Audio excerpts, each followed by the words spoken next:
Vocês têm noção de que esse mês eu fiz 10 leituras e parece que eu não li nada? Oi!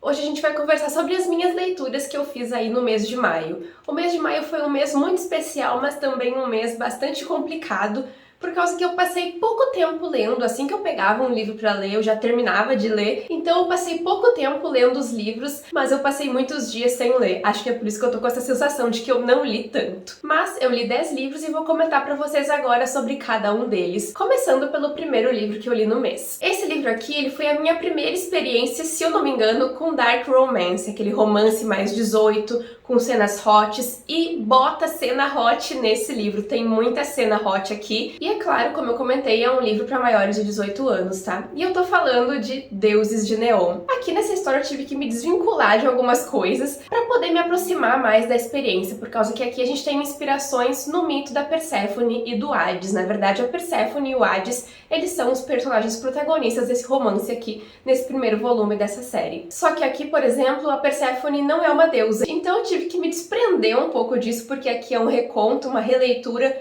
bem moderna, bem atual, onde a gente vai encontrar a Perséfone sendo prometida aos Zeus pela mãe dela, que é a Deméter. O Zeus, como a gente já sabe, ali é uma das pessoas que controla o Olimpo, um dos 13 grandes, e o Hades aqui, só para exemplificar para vocês, ele é um mito. As pessoas não sabem da existência dele, só quem sabe disso são os grandes. E ele tá lá no mundo inferior, que é onde a Perséfone vai acabar parando e pedindo refúgio e sendo uma prisioneira, sendo sequestrada. Essa parte do mito é mantida aqui também, quando ela resolve fugir dos Zeus por causa que ele já matou 3 das outras esposas dele. E ela não quer esse destino pra ela também. Nessa fuga, a Perséfone acaba dando de cara com o Hades e descobre que ele também tem as suas questões com os Zeus. Então, como uma forma de atingir os Zeus e de provocar ele, eles acabam fazendo um acordo. E esse acordo envolve muita coisa, muito sexo, muita pegação, muito contato físico, e a gente vai acompanhar esse relacionamento se desenrolando aí, os dois se aproximando, e a gente vai acabar conhecendo bastante dos personagens também, que é algo bem bacana. O que eu senti falta aqui foi mais da fantasia, e eu senti um pouco de falta também da construção, mas assim, a gente entender um pouco melhor, um pouco mais a fundo certas partes da história. A gente acompanha aqui capítulos intercalados, um ponto de vista da Perséfone e o ponto de vista do Hades, que é um personagem bem diferente do que eu achei que ele fosse ser. Inclusive, eu gostei muito de acompanhar a evolução dele e de conhecer ainda mais dele. Eu acho que essa aqui foi uma ótima experiência de começo pra mim com dark romance. Eu nunca tinha dado a oportunidade de conhecer outras histórias, de conhecer o gênero, e eu acho que foi uma experiência bem legal e com certeza eu vou continuar a ler os próximos volumes. Acho que cada volume da série de Dark Olympus vai focar em personagens diferentes, em mitos diferentes. E esse aqui a gente começou com a Perséfone e com Hades, que são releituras que eu gosto bastante de acompanhar, e eu achei bem bacana a roupagem que a autora trouxe aqui pros personagens, principalmente pro Hades. Algumas cenas de sexo que tem aqui, eu fiquei, meu Deus, isso tá acontecendo mesmo, eu não tô acreditando. Demorou pra cair a ficha que o que eu tinha lido era verdade. Eu comecei a pensar, será que eu entendi certo? Será que eu não li errado?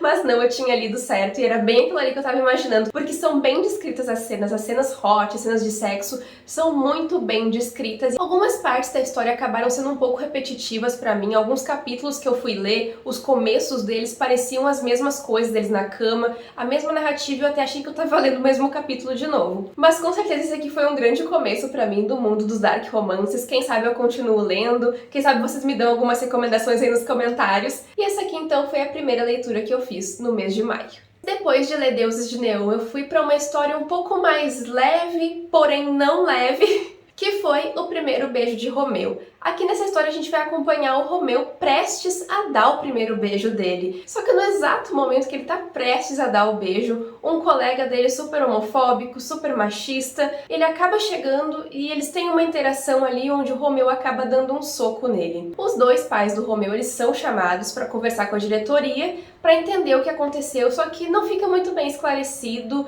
o que foi a conotação da coisa. A escola toma um partido pro lado desse colega do Romeu por causa que o pai dele é o prefeito da cidade. E a partir desse acontecimento a gente vai acompanhar não só a jornada do Romeu, os pensamentos dele, como ele se sentiu e como ele se sente por conta de tudo que aconteceu, mas também a gente vai acompanhar a jornada dos pais dele, porque o Valentim vai ter o livro dele silenciado na Bienal do Livro, justamente por aquele prefeito. Como vocês podem ter percebido, esse livro aqui ele é inspirado em coisas que aconteceram de verdade. A gente, infelizmente, presenciou livros com protagonismo e personagens LGBTQIAP+, sendo tirados da Bienal do Livro por um prefeito. Eu acho, gente, que esse aqui é um livro muito lindo. Apesar de ele tratar de um assunto tão triste e tão significativo também, por causa que isso é algo que foi inspirado na realidade, isso realmente aconteceu, não exatamente da mesma forma que é retratado aqui, mas aconteceu. Mas, na minha opinião, esse livro aqui ele é para os adolescentes se sentirem abraçados, não se sentirem solitários, porque a questão de descoberta, a parte de autoaceitação, de autodescoberta, é algo muito particular, algo muito solitário muitas vezes. Eu falo por mim, pela minha experiência em particular. Então por isso que eu considero esse livro aqui tão importante. Eu acho que ele traz um abraço, ele traz um quentinho no coração da gente, mesmo falando sobre assuntos tão pertinentes, tão sérios e tão doloridos de ler muitas vezes. O primeiro beijo de Romeu, ele acima de tudo tem uma mensagem muito bacana, justamente uma mensagem positiva para todo mundo que se sente sozinho, para todo mundo que já passou por algo semelhante, que foi arrancado de dentro do armário. Por isso que esse livro aqui ele tem um pouco de tudo, ele é um livro super atual, divertido, ele traz pautas sociais, pautas raciais, ele traz a política em pauta pra gente e é um livro também que não deixa a diversão de lado. A gente consegue se divertir, a gente consegue rir, a gente consegue se aproximar dos personagens e eu acho que isso é um feito maravilhoso e é uma história cheia de reviravoltas, cheia de acontecimentos, cheia de ensinamentos, então fica aí minha recomendação porque vale muito a pena ler essa história. E aí, vocês estão gostando das leituras? Aproveita e antes da gente continuar aqui, te inscreve no canal, deixa o teu like nesse vídeo e um comentário me contando o que tu leu no mês de maio. Me acompanha também nas outras redes sociais do CriaLT, TikTok, Instagram, Twitter, que os arrobas estão na tela pra vocês e os links na descrição do vídeo. E agora, bora pra próxima leitura, porque tem muita coisa pela frente ainda. O próximo livro que eu li foi Chuva de Papel e eu não sei nem o que falar pra vocês sobre essa história. Esse livro despertou tantos sentimentos em mim, eu fiquei com vergonha, eu fiquei com raiva, eu fiquei com ódio, eu fiquei triste, eu quase chorei com os acontecimentos que tem aqui e claramente o propósito do livro era justamente esse, gerar vários sentimentos na gente de comédia, tragédia, porque tudo aqui é meio exagerado, mas de uma forma tragicômica. Esse aqui foi o meu primeiro contato com os livros da Marta Batalha e eu confesso pra vocês que esse livro não me decepcionou em nada. Me avisaram antes de eu ler a história que eu ia passar raiva, que eu ia ter um sentimento de estranheza e foi exatamente isso que eu senti. A gente vai acompanhar aqui a história do Joel, que é um repórter. E ele é uma pessoa, como é que eu posso explicar ele pra vocês? Ele é um cara meio babaca, ele fazia o que precisava fazer, não importa a quem doesse, ele fazia o que tinha que fazer pra conseguir o que ele queria. Só que depois de uma vida de frustrações, em uma tentativa muito peculiar, ele decide ir de arrasta pra cima. Só que como tudo dá errado, depois desse acontecimento ele fica totalmente machucado e acaba indo morar com a tia de um amigo. E é aí que entra a Glória, uma das melhores personagens aqui do livro. A Glória é uma pessoa completamente diferente do Joel. Ela teve uma vida completamente diferente dele, ela tá escrevendo um livro, inclusive, que é algo muito misterioso, tem um mistério aqui na história em torno disso, e o Joel quer saber o que tá acontecendo naquele livro ali também, é uma coisa que interessa a ele. Então, a partir dessa convivência, a gente vai conseguir ver os dois dialogando, os dois conversando, e tem os cachorros dela ali também que são bem presentes na história. A narrativa aqui, ela é muito melancólica, ela mostra coisas engraçadas de uma forma triste, coisas tristes de uma forma engraçada. Eu não sei como que a Marta conseguiu fazer isso, mas é um grande feito nesse livro. Esse livro mexe com sentimentos, eu não conseguia definir o que eu tava sentindo, quando que eu tava sentindo, o que eu deveria sentir. Ao longo dos capítulos tem cenas do passado também que complementam a narrativa e mais pro final tem um pouquinho a mais pra gente conseguir entender melhor o que tá acontecendo nessa narrativa toda, nessa história toda, porque tem muita coisa acontecendo, muita coisa pra acontecer. Tem uma determinada cena que acontece, eu fiquei, meu Deus do céu, o que é isso? Eu achei que nada mais ia me surpreender no livro, isso acontece mais pro final. Eu falei, agora deu, não vai ter mais nada, já tá bom, ok, tá encerrando. Acontece. Eu fiquei com a cara no chão, esse livro aqui me tirou do ar completamente, foi uma leitura maravilhosa que eu adorei fazer, mexeu muito comigo, mexeu muito com meus sentimentos, eu não sei até agora como é que eu me sinto em relação a ele, por causa que ele é um livro que provoca muito, então eu acho que é por isso que eu considero esse livro aqui muito interessante de ser lido. Eu li também um livro que a capa engana todo mundo e me enganou também.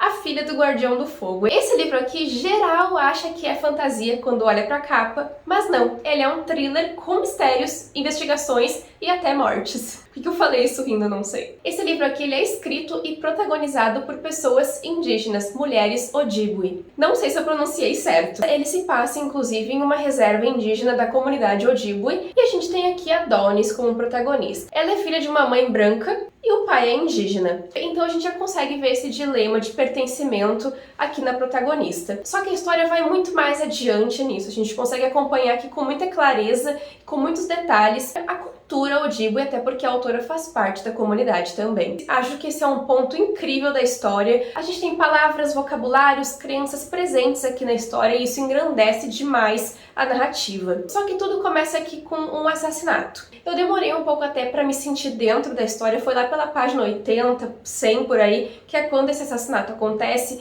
que eu acabei me envolvendo mais pela história, que é quando de fato a Donnie começa a se envolver com o FBI, ela vai entender que o buraco é bem mais embaixo, que a coisa é bem complicada, porque tem drogas circulando ali na comunidade e essas drogas estão matando adolescentes. Além de tudo, a gente tem a construção de um romance aqui na história, e por vezes, gente, pra ser bem sincero, eu acabei me distanciando um pouco da narrativa, mas isso durava pouco tempo, porque logo acontecia alguma coisa que já me fisgava de volta, e isso foi muito bom, porque a narrativa ela é um pouco mais lenta, um pouco mais plana, não tem tantos altos e baixos, ela é mais linear realmente. E isso por algumas vezes estava sendo ótimo pra mim, mas em alguns momentos me perdia um pouco. Eu gostei muito de ter contato com os conhecimentos da autora, com o protagonismo da Donnie, com todas as crenças, com todas as lendas, tudo que existe aqui na história. Eu acho que isso engrandeceu demais a narrativa, foi o que eu mais gostei de ler na história. A Donis é uma protagonista que eu gostei muito de ler também, achei ela bem interessante de acompanhar. Gostei da construção do romance também, a construção do mistério, as reviravoltas que tem aqui no livro, assassinatos, mortes, investigação. Eu gosto muito de ler livro com investigação e esse aqui com certeza é um livro ótimo para quem curte thriller. Mas eu digo com certeza para vocês que esse livro aqui me impactou muito, eu terminei o livro chocada, querendo mais e eu penso nele até hoje, então eu acho que esse é um grande ponto positivo para ele, por isso que eu recomendo tanto essa história. Eu li a HQ O Menino Bruxa. Aqui a gente acompanha a história de Aster e ele faz parte de uma família que mexe com magia, bruxaria e afins. Só que nessa família existem regras. Os meninos, eles são metamorfos, eles se transformam em diversos animais, cada um se transforma em um, e as meninas, mulheres, fazem bruxaria. Só que o Aster, ele não quer ser metamorfo, ele quer fazer magia. Essa aqui é uma história que deixa muitos questionamentos pra gente sobre pertencimento, sobre os nossos papéis e sobre gênero. Porque quando chega a hora, o momento de ele se transformar e virar um metamorfo, ver qual vai ser o animal que ele vai se tornar, ele não consegue. Só que o que ele consegue é fazer magia. Essa aqui é uma história muito delicada, muito sensível e com um traço muito bonito também de ler. Ela é bem colorida e tem personagens super cativantes de acompanhar também, além do Aster. Só que tudo na vida do Aster vai acabar mudando quando alguns meninos metamorfos estão desaparecendo. E vai acabar nas mãos dele ter que descobrir tudo o que está acontecendo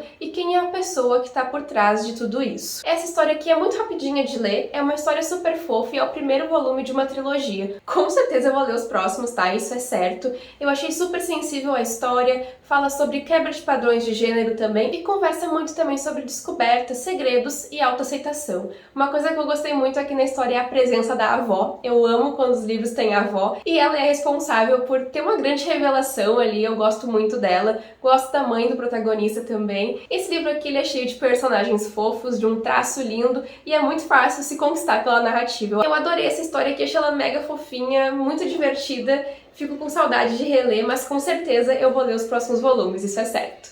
Em maio a gente teve o primeiro vídeo de vlog de leitura só nacionais, que é um projeto que eu tô fazendo em parceria com autores nacionais. Eu li 4 contos e eu não vou falar muito sobre eles aqui porque eu já falei muito no vlog pra vocês e vai estar aqui no card pra vocês assistirem o vídeo. O primeiro conto que eu li foi Ana Amélia, que é um conto lindo, eu até chorei lendo essa história, é de Cami Girão e ele me tocou tão profundamente, é uma história com a voz também, que eu me emocionei demais. Essa história, o patriarca da família, ele acaba falecendo e cabe à neta da Ana Amélia contar pra ela que ele partiu, só que o que ela não esperava é que a avó ia contar muita coisa sobre o passado dela. É um livro lindo, uma história super curtinha, tem umas 25 páginas. Eu recomendo muito pra vocês se vocês querem melancolia, tristeza, choro e frases lindas. Nesse vlog também eu li os 2 primeiros contos.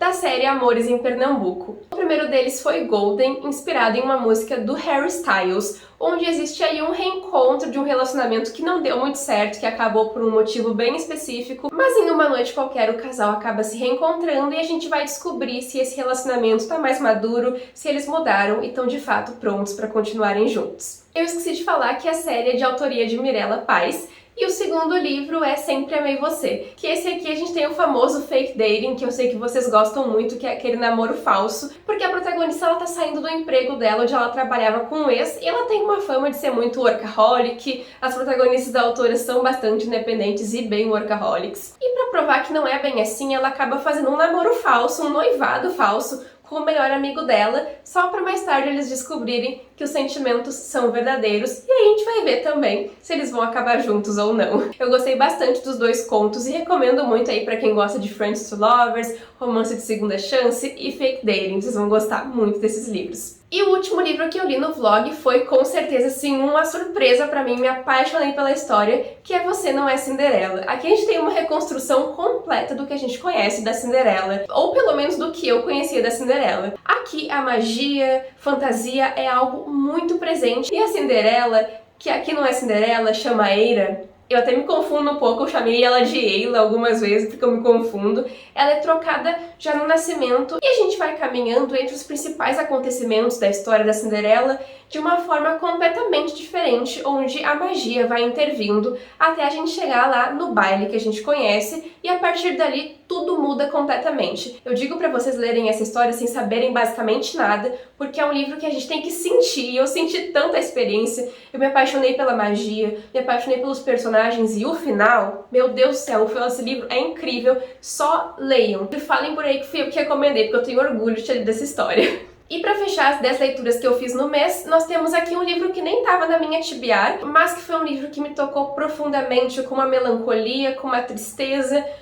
Não sei nem explicar esse livro, porque ele é um sentimento. Vocês têm que ler esse livro também, porque ele é pura sensação, puro sofrimento, sentimento, é uma coisa de ligação, é uma coisa assim que a gente se conectou, eu e ele, que é Nunca Vi a Chuva, do Stefano ou Stefano Volpe, eu não sei como é que pronuncia. Aqui nessa história a gente vai conhecer o Lucas. Ele foi adotado por uma família branca, rica, e mora em Portugal. O Lucas, a gente consegue perceber que ele é solitário e por conta de tudo que tá acontecendo, de não aguentar mais, a família que adotou ele tá tendo um filho biológico, então ele se sente excluído e ele vive entrando pra dentro de si, vivendo naquele mundinho dele. Só que chega um momento que ele não aguenta mais e ele decide pular de um prédio, até que no exato momento que ele decide fazer isso, acaba chegando uma notificação no celular dele de um vídeo onde um menino exatamente igual a ele, o Lucas inclusive acha que é ele que tá naquele vídeo, e esse vídeo vai mudar toda a trajetória de vida do Lucas, porque ele vai descobrir que esse menino é o irmão gêmeo dele, o Rafael.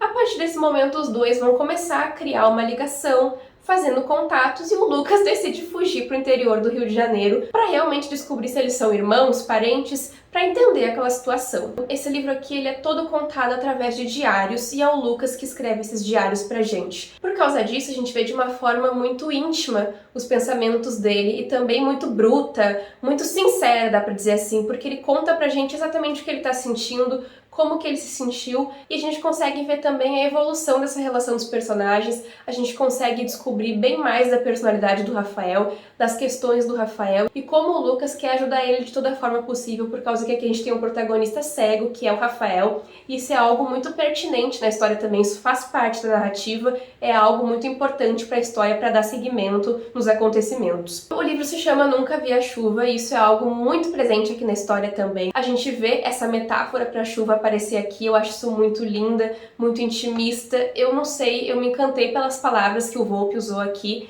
eu acho que foi isso que me aproximou do personagem. Eu gosto de livros que aparentam ser tão brutos, mas que são muito mais do que isso, por causa que aqui a gente acompanha o personagem contando pra gente, e é algo tão belo, tão bonito, a gente vê aquela relação deles surgindo, ambas as famílias muito presentes na história também, e como o Lucas vai amadurecendo, como ele vai mudando. Esse é um livro aqui que fala muito sobre pertencer, sobre aonde a gente está, sobre qual que é o lugar pra gente, no caso para os personagens, a gente gente tem como exemplo disso o Lucas, que é um menino preto que mora com uma família branca. E isso é algo que o Volpe traz aqui direta e indiretamente. Eu acho que essa conversa é super pertinente, é muito intimista, é um relato muito íntimo, é como se a gente estivesse lendo o diário de alguém. Esse aqui foi o meu primeiro contato com a escrita do Volpe, eu tô encantada pela narrativa, tô louca pra ler outros trabalhos dele também, com certeza. Esse aqui foi um grande começo pra mim, eu tô muito feliz de ter lido esse livro, de ter conhecido a escrita dele, e tô muito feliz também de ter ficado com vontade de ler mais trabalhos. É certo que vocês vão me ver lendo mais livros do Volpe, porque esse aqui, gente, tocou muito meu coração. Só antes de a gente terminar aqui o vídeo, pra eu atualizar vocês, eu não consegui terminar de ler Garota, Mulher, Outras, tá? Eu cheguei aqui quase na metade do livro, eu tô sempre colocando esse livro em TBRs porque eu nunca consigo terminar ou nunca conseguia começar. Ele já apareceu em mais uma TBR agora desse mês de junho, mas agora eu vou terminar. Só queria esclarecer pra vocês que eu consegui ler bastante, mas eu não li mais esse mês de maio por causa que eu tava com preguiça mesmo, tá? Essa é a verdade. Vai ficar aqui essa frase pra vocês pra ver se eu crio vergonha na minha cara. Essas então foram as leituras do mês de maio. Comentem aqui as leituras de vocês e se vocês já leram algum desses livros que eu citei. Muito obrigada por terem assistido o vídeo, espero muito que vocês tenham gostado e a gente se vê no próximo vídeo do Crialité. Tchau, tchau!